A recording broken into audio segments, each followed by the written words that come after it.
La fermeture du détroit d'Ormuz, c'est vraiment le coup sur ce centre de l'échiquier économique mondial qui est le Golfe Persique. C'est vraiment le coup majeur qui est attendu, qui est préparé par les Iraniens depuis 40 ans. Ça fait 40 ans qu'ils préparent, s'ils sont acculés, à déclencher cet équivalent de l'arme nucléaire pour le marché pétrolier mondial.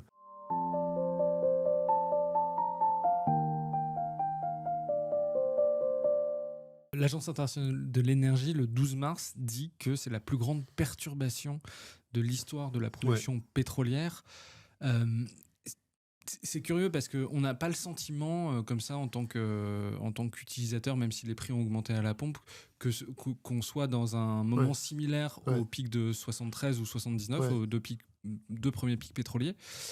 Pourquoi Deux l'agence... premiers chocs pétroliers. Deux premiers chocs pétroliers, pardon, lapsus.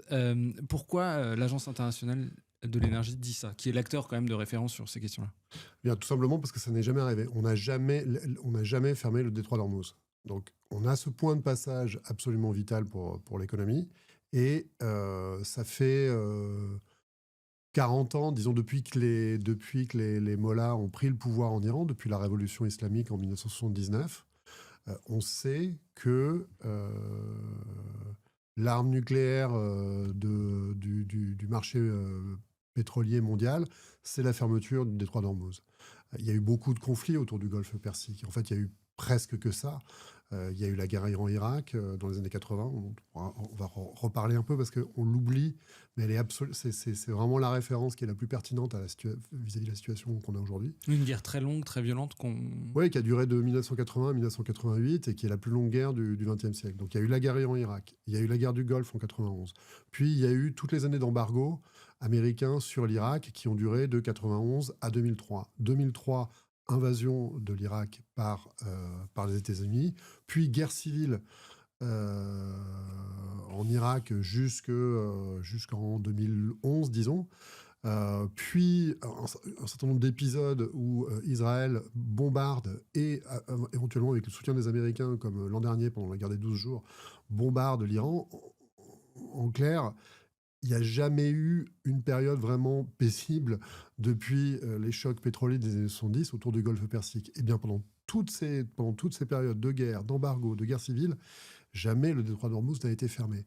Dans les années 80, donc pendant la guerre Iran-Irak, qui est la plus longue guerre conventionnelle du XXe siècle, c'est une guerre qu'on a un peu oubliée, mais qui est vraiment à la racine de tout ce qui se passe dans la région. C'est une guerre énorme, hein, ce sont des centaines de milliers de soldats engagés des deux côtés, côté iranien et côté irakien, probablement plus d'1 million de morts. Il y a eu un long épisode pendant cette guerre qui commence en 1984, qui s'appelle la guerre des tankers. La guerre des tankers, c'est quoi ? L'Irak bombarde les infrastructures pétrolières iraniennes, avec d'ailleurs des avions français, des Mirage, dans l'espoir de pousser l'Iran de l'ayatollah Khomeini à franchir le Rubicon, c'est-à-dire à fermer le détroit d'Ormuz. Ce qui aurait permis d'internationaliser le conflit. À partir du moment où l'Iran aurait franchi ce point de non-retour, il se serait mis à dos toute la communauté internationale parce que tout le monde était et toujours dépendant du pétrole qui sort du Golfe Persique. Et bien même à ce moment, alors qu'on a une guerre avec des centaines de milliers de soldats engagés des deux côtés, probablement 1 million de morts, une guerre qui dure 8 ans, à aucun moment, le régime des mollahs n'a franchi ce point de non-retour qui est la fermeture du détroit d'Ormuz. Donc ça dit deux choses. Ça dit, un, à quel point on est dans une situation aujourd'hui extrêmement critique, et deux, à quel point il y a une conséquence incroyable des États-Unis, parce que la fermeture du détroit d'Ormuz, c'est vraiment le coup sur ce centre de l'échiquier économique mondial qui est le Golfe Persique.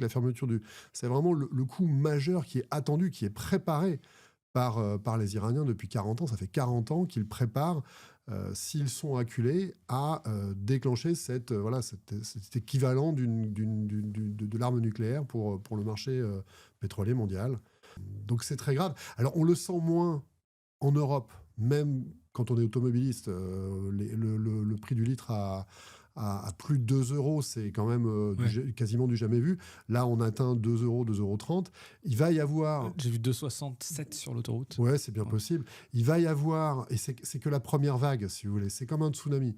C'est-à-dire que vous allez avoir une série de vagues d'inflation qui vont se transmettre non pas directement par les prix à la pompe ou les prix du gaz, mais par l'inflation des engrais, donc de l'alimentation, par l'inflation de tous les équipements industriels divers et variés qu'on achète à l'Asie. Pourquoi ? Parce que c'est peut-être pour ça qu'on le sent un peu moins en Europe, parce qu'on achète beaucoup moins, on est beaucoup moins directement dépendant. Si vous voulez, les tankers ou les méthaniers qui sortent du détroit d'Ormuz, ils vont massivement vers l'Asie. Ils vont assez peu vers l'Europe. Donc c'est vraiment de plein fouet, on le voit au Vietnam en ce moment, ou aux Philippines, des queues invraisemblables dans les stations-service, des pénuries pures et simples. Nous, on les a pas parce qu'on n'achète pas directement ce pétrole. Mais par contre, on est de bout en bout tributaire de l'augmentation des cours, parce que c'est un marché mondial, directement sur les prix du pétrole et sur les prix du gaz, et indirectement parce que le pétrole et le gaz servent à peu près à tout. Il n'y a pas un usage industriel, il n'y a pas une activité industrielle qui ne soit directement ou indirectement plus ou moins dépendante de l'évolution des cours du pétrole et du gaz. Ouais, là, j'ai les chiffres des principaux fournisseurs de l'Union européenne au premier trimestre 2024. Donc le premier, et ça c'est une rupture majeure depuis quelques années, c'est les États-Unis avec 17%. Ensuite, la Norvège avec 13,6%, le Kazakhstan 10,9%, le Nigeria 8%, la Libye 7%, et l'Arabie Saoudite vient qu'en 6e position avec 7%. Donc c'est vrai que nous, on est assez peu dépendants directement. Et c'est un peu différent pour le gaz. De manière, mais moi j'avais vu un chiffre par exemple que déjà le plastique de Corée du Sud, qui est très dépendante, elle, à plus de 70% du pétrole du Moyen-Orient, avait pris 30%. Donc déjà en fait, dès qu'on va acheter des produits qui viennent de Corée du Sud, par exemple, on va avoir... C'est ça, c'est tout ce qui est plastique, c'est tout ce qui est engrais, puisque les engrais azotés sont produits de gaz naturel. Et du reste, les pays du Golfe sont devenus des producteurs importants directement de ce gaz naturel. Et puis, ce sont encore une fois, tous les équipements. La PlayStation, son prix va augmenter.